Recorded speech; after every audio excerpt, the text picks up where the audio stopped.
and welcome to Out There, a Cryptid podcast. I'm Josh, and today we're stepping into one of the strangest and most chilling cases in paranormal history, the story of two women who may have accidentally walked into the past while visiting the Palace of Versailles. Let's dive in.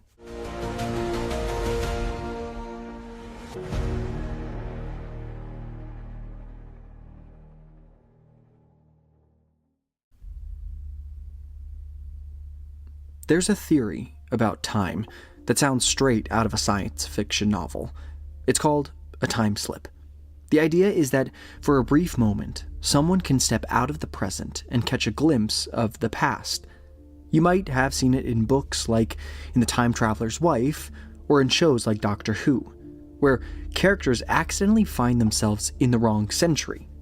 Even movies like Somewhere in Time play with this idea that time isn't fixed, that it can fold in on itself. But time slips aren't just fiction.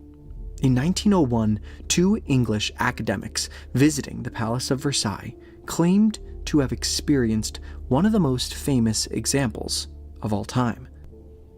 The two women at the center of this story were Charlotte Ann Moberly and Eleanor Jourdain. These women were both respected English academics. Moberly had been a pioneer in women's education and was one of the first principals of what would become St. Hugh's College in Oxford, and Jourdain was a scholar of French language and literature. And in August of that year, they were taking a trip to France, a mix of work and leisure, and decided to visit the grounds of the Palace of Versailles. But before we get into their experience, we need to set up the time period. In 1901, Europe was in the middle of the Belle Époque, a time of optimism, invention, and social change. Women were starting to gain more access to education and professional opportunities. Science and art were flourishing, and new ideas about society and culture were spreading rapidly.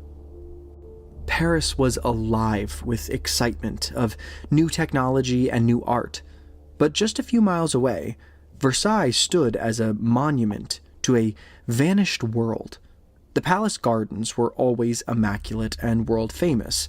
They were carefully trimmed hedges, statues from other times, and fountains so grand you would never imagine having one in your backyard. There are paths to and from buildings that had seen centuries of royal life. Moberly and Jourdain were used to studying the past in books and archives, yet now they were walking amongst it. But they would have never guessed they were about to step directly into it. On August 10th, 1901, Moberly and Jourdain took a train from Paris and toured the Palace of Versailles. After they explored the palace itself, they started walking through the gardens. These gardens cover approximately 2,000 acres, and there are over 30 miles of walking paths. So it seemed almost likely anyone would get lost. Their goal was to get to the Petit Trianon, which is a small palace tucked into the Versailles Gardens. It was originally built as a private retreat for Louis XIV's mistress, but it's most famous for being Marie Antoinette's personal getaway. Unlike the huge, formal palace, the Petit Trianon is more quiet and private, and right next to it is the Grand Trianon, which sits on the same grounds just a short walk away. They are connected by garden paths that wind through the trees and fountains. It was built as a more relaxed royal residence. So moving from the Grand Trianon to the Petit Trianon was a normal stroll through the gardens, something countless visitors had done before and since. The pair left the Grand Trianon because it was closed off to the public. They were using a guidebook. They had planned on following a path, but they missed a turn, stepped off the broad green drive. They found themselves on a lesser path down where they had never walked before, and that simple misstep was the beginning of something they would later describe as extraordinary. Almost immediately, both women noticed that something about the atmosphere had changed. The gardens, which should have been bright, lively, and full of sound, suddenly felt heavy and unnaturally still. The air itself seemed thick, pressing in around them, and an unexplained sense of gloom settled over the path. Moberly would later describe feeling an overwhelming oppression, as though the place itself had become hostile. Jourdain felt it too. Everything looked slightly off. The light was flat and strange, the colors muted, and the silence felt unnatural. Like the normal sounds of birds, wind, and distant voices had been swallowed up. It was as if the world around them had quietly shifted into something unfamiliar. As they continued walking, small details began to stand out. Moberly noticed a woman leaning out of a window of a nearby building, shaking a white cloth. The scene struck her as odd and out of place. Jourdain, meanwhile, didn't see the woman at all, but instead noticed an old, deserted-looking farmhouse with a plow leaning outside. It was the kind of farming tool that simply didn't belong in the early 20th century, but would have been perfectly ordinary more than 100 years earlier. Neither woman could explain why these things unsettled them so deeply, but both felt the same creeping sense. They had somehow stepped into the wrong version of the gardens. As they continued down this path, that strange heaviness only deepened. The air still felt thick, and every step forward seemed to press them further into something they did not understand. And then, at that very moment, they encountered two men standing along the path. At first, the women assumed they were palace gardeners, but their appearance immediately struck them as odd. Moberly described them as, quote, very dignified officials, dressed in long grayish-green coats with small three-cornered hats, end quote. Their clothing looked old-fashioned, even by the standards of 1901, and their presence felt strangely formal, almost staged. When the women asked for directions, the men simply told them to continue straight ahead.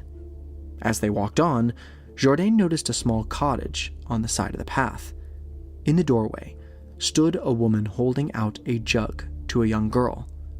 The two figures were completely motionless, frozen in place, like actors caught mid-scene. Jourdain later described the moment as a, quote, tableau vignette, end quote, which is a living picture, comparing it to the unsettling stillness of Madame Tussauds wax figures.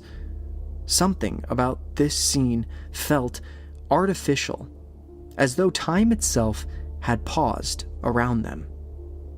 Moberly did not see the cottage or the figures at all, but she felt the atmosphere shift even more dramatically. She later wrote, quote, everything suddenly looked unnatural, therefore unpleasant. Even the trees seemed to become flat and lifeless, like wood worked in tapestry. There were no effects of light and shade, and no wind stirred the trees, end quote. The gardens no longer felt alive. Instead, they seemed flattened and hollow, stripped of motion and sound. Both women were deeply unsettled.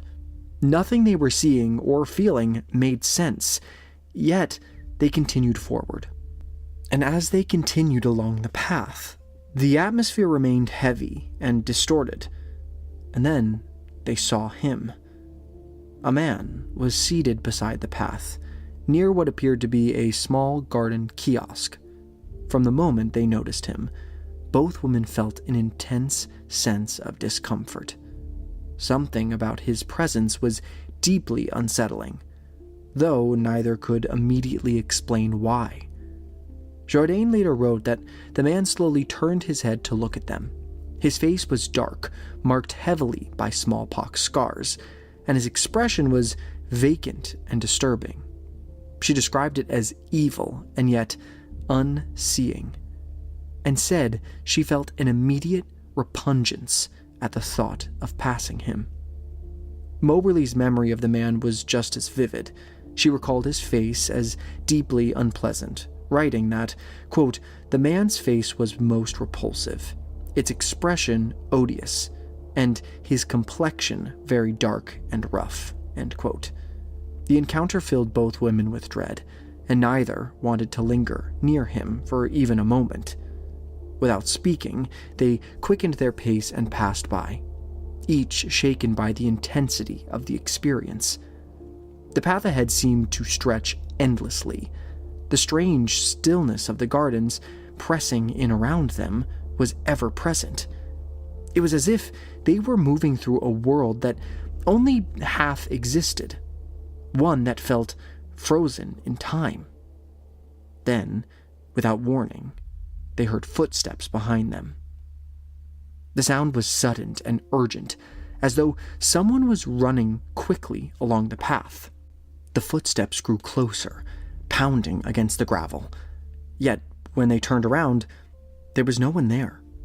Still, the sound continued, following close behind them, building their anxiety with every step. But just as abruptly as it had begun, the running stopped. In front of them now stood a young man dressed in dark, old-fashioned clothing. He appeared suddenly, almost as if he had stepped into existence. Speaking rapidly in French, he gestured urgently, warning them not to continue forward and motioning instead toward a small bridge to their side. And these two women spoke French well, but even they struggled to follow his words, catching only fragments. Still, his tone and gestures were clear. He was directing them away from their current path. Trusting his urgency, they turned and crossed the narrow bridge over a small stream, leaving the strange path behind. And once they crossed that bridge, the oppressive heaviness that had weighed on them began to lift slightly. But the sense that they were in another time did not fully fade. The garden still felt off.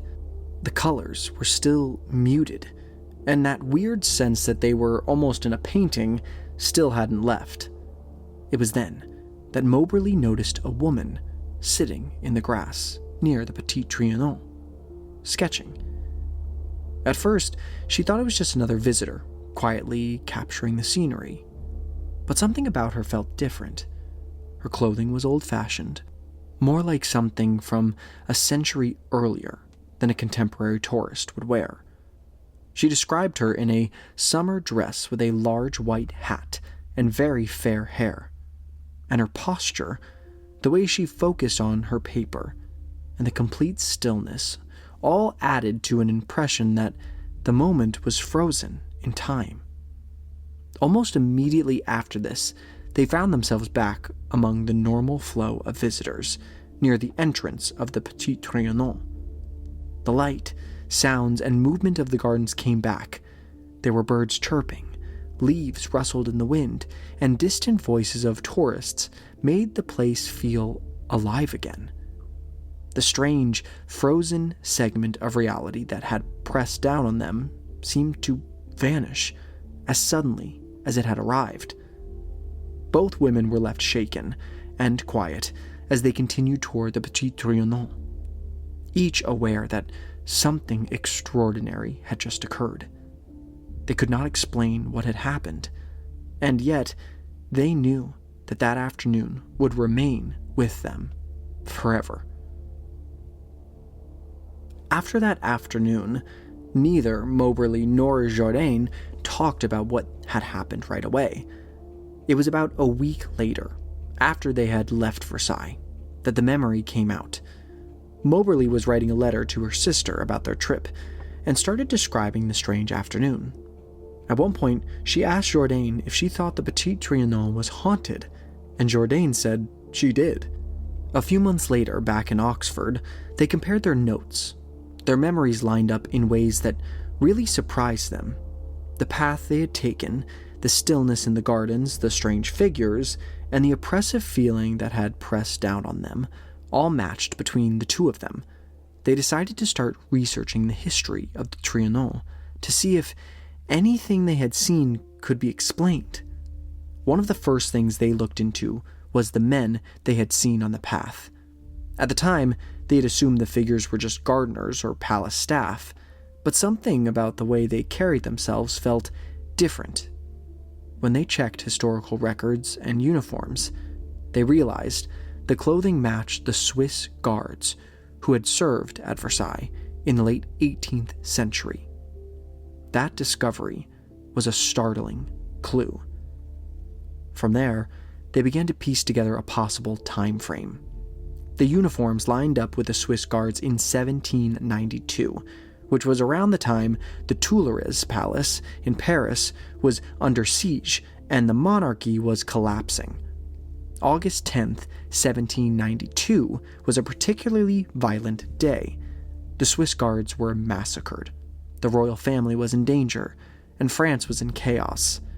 Seeing men dressed like that, in that posture, gave Moberly and Jourdain their first reason to think they might have glimpsed a moment from history itself. It also helped explain why the gardens had felt so heavy, strange, and frozen, almost as if they had stepped into a tense, suspended moment from the past. A few years later, in 1903, they came across an old map of the Trianon Gardens that caught their attention. On it was a small bridge in exactly the spot they remembered crossing. The bridge did not appear on other maps from the time period. Seeing it there felt like a small confirmation that at least some of what they had seen might have been real. It showed that certain features of the gardens, like the bridge, had existed in the 18th century. This detail made the strange events of that afternoon feel just a little more plausible. They continued researching and came across someone else they thought they recognized.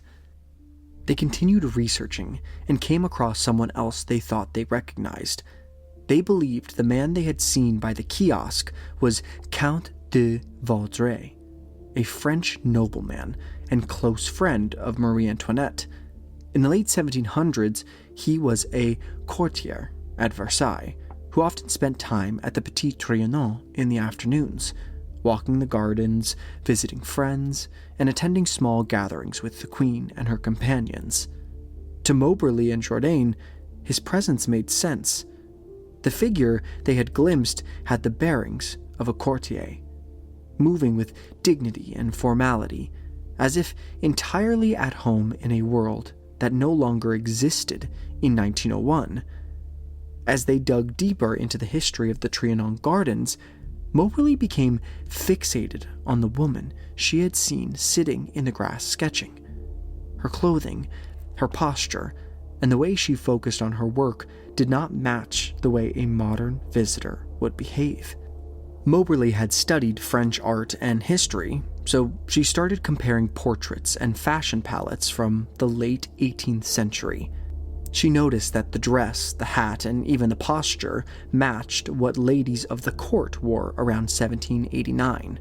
For her, each detail strengthened the feeling that this was more than a modern sketcher. It was Marie Antoinette herself.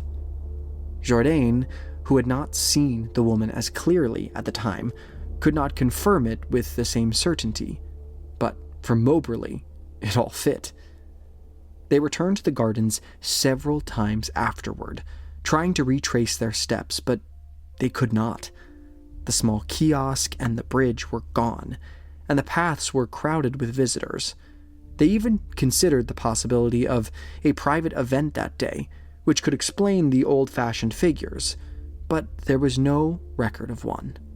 For both women, all of these details, the guards, the bridge, everybody, and including the sketching woman, made the experience feel even more real, even if it remained unexplained. After piecing together their notes and doing months of research, Moberly and Jourdain decided to tell their story. In 1911, they published a book called An Adventure, using the pseudonyms Elizabeth Morrison and Francis Lamont. They did this because the claims were so extraordinary. They were not just talking about seeing strange figures or feeling a heavy atmosphere in the gardens. Moberly boldly claimed that she had seen Marie Antoinette herself. The book caused a stir, but it was also met with skepticism. Some people were fascinated, drawn to the mystery and the possibility of a glimpse into the past. Others dismissed it as implausible. Critics pointed out inconsistencies in their story, and questioned whether memory could have reshaped what they thought had happened. A review in the Proceedings of the Society of Psychological Research suggested that the women had misinterpreted ordinary events or allowed imagination to fill in the gaps. Despite the criticism, an adventure left its mark. It became one of the most detailed and well-known accounts of a supposed time slip. For Moberly and Jourdain, the act of writing the book seemed to give structure to an experience that had otherwise felt confusing and unexplainable. They brought together history, observation, and personal experience in a way that made the story memorable, and still discussed over a century later. The identity of the authors remained a secret until 1931, and the claims continued to provoke debate among historians, psychological researchers, and curious readers. Some regarded the book as a classic example of shared delusion or misinterpretation, while others saw it as one of the most compelling accounts of time slipping into the past. Either way, it ensured that the story of that afternoon in Versailles would not be forgotten.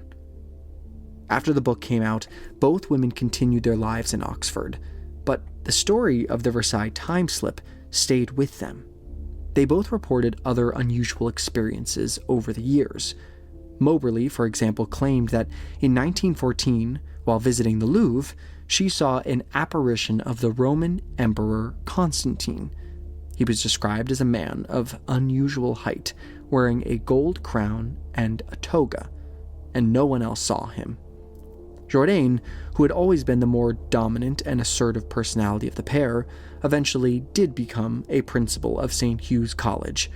During World War I, she became convinced that a German spy was hiding in the college, and over time, her behavior grew increasingly erratic. Her leadership sparked controversy, and even mass resignations of academic staff.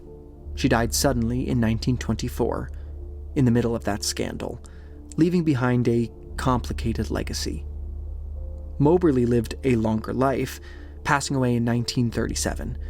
She continued to carry the memory of that afternoon at Versailles with her, and the time slip remained a defining event in her life.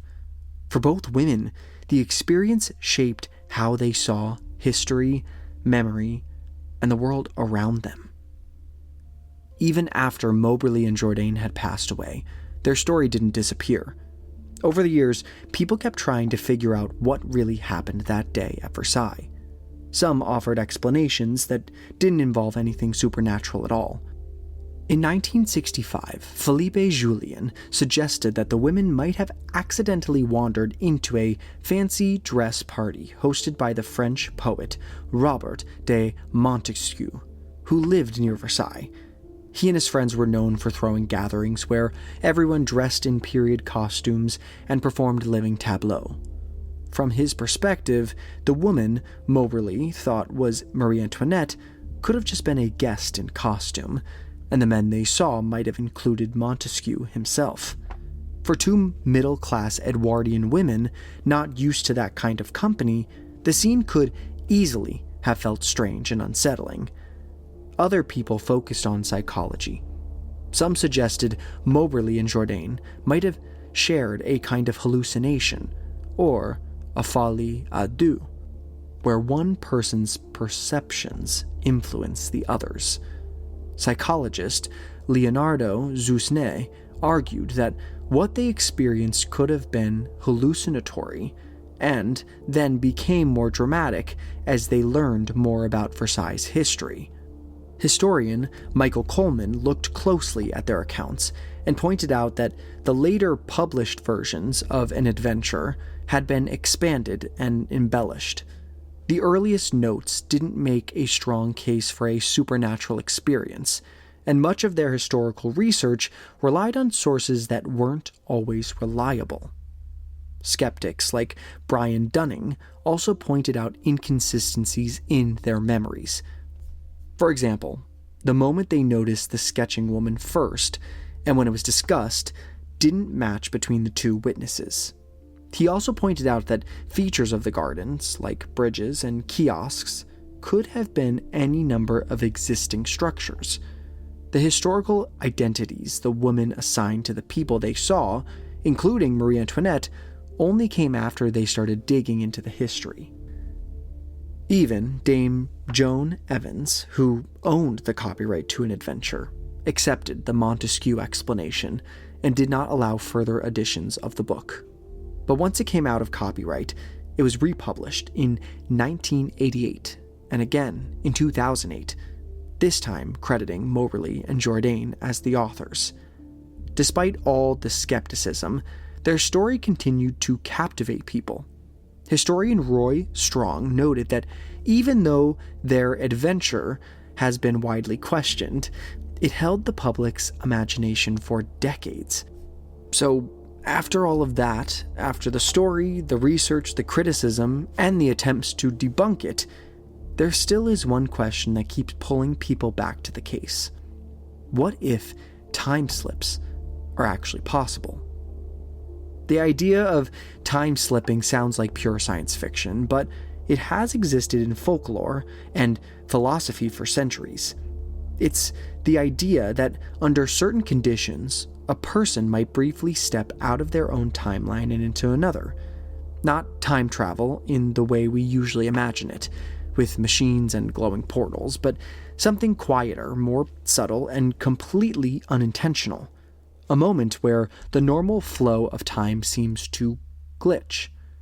People who report time slips often describe very similar sensations: a sudden change in atmosphere, a strange heaviness in the air, colors that seem muted or flat, a sense of silence or stillness, as if the world itself had paused. Confusion about where they are or how they got there. That description lines up eerily well with what Moberly and Jourdain experienced in the gardens at Versailles. Some theories suggest that certain locations might be more prone to these experiences, especially places saturated with history or emotional intensity. Sites of great tragedy, upheaval, or human drama might somehow hold onto echoes of the past. Versailles, especially in the late 1700s, was overflowing with emotional extremes: power, luxury, fear, political tension, and eventually violence. If any place were to carry the weight of its history, it might be somewhere like that. Others believe time might not be as linear as we experience it. Instead of moving neatly from past to present to future, time might exist more like layers stacked on top of one another. And once in a while, those layers might overlap.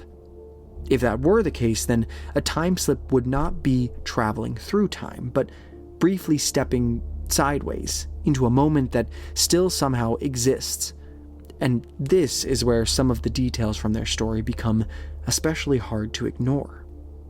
Technically, none of the evidence they provided in their book definitively prove that time slips are real, but it does leave behind a trail of strange details that are not easily dismissed. And it's that lingering uncertainty that keeps the Versailles time slip alive more than a century later. And maybe that is why this story still lingers the way it does. Versailles is not just a palace. It is a place layered with centuries of human emotion, power, ambition, luxury, fear, betrayal, revolution, and violence, all unfolded within its walls and across its gardens. The palace itself and the surrounding buildings are already steeped in ghost stories and reports of strange spiritual activity. Visitors and staff have long spoken about apparitions, disembodied footsteps, cold spots, and the uneasy feeling of being watched. When you add that history, that emotional weight, it becomes easier to understand why Versailles might feel different. why the air might feel heavier, why the past might not feel so far away. Whether Moberly and Jourdain experienced a true time slip, a psychological illusion, or something in between, their story taps into something deeply human. The idea that history is not as distant as we think. Those moments of the past might still linger, waiting to be brushed against in just the right way. And maybe, in the quiet corners of the Trianon Gardens, beneath the shadows of centuries of memory, time itself is not as solid as we imagine. And for me, this is easily one of my favorite cases we have ever covered. It genuinely creeps me out, and I really do think something strange happened to them that day. Part of that is because I have spent a lot of time at Versailles myself. I was in an opera there, which meant I was performing on the stage inside the palace. And when I was not rehearsing or performing, I got to walk the grounds, explore the gardens, and wander through the palace in a way most people never get to. And I cannot even explain how incredible that experience was. Versailles is absolutely stunning, and it also feels heavy. You can feel the weight of history everywhere. You can sense the trauma, the power, the fear, and the emotion that unfolded there. It is one of those places where the past does not feel distant at all. It feels right there with you. Now, I did not personally see anything or experience anything paranormal while I was there, but standing in those rooms and walking those same paths, it's not hard to believe that something like this could happen. It's not hard to imagine that time might not behave the way we think it does, in a place so layered with history. And because of that, this story has always stuck with me. So, what do you think? Are time slips really out there?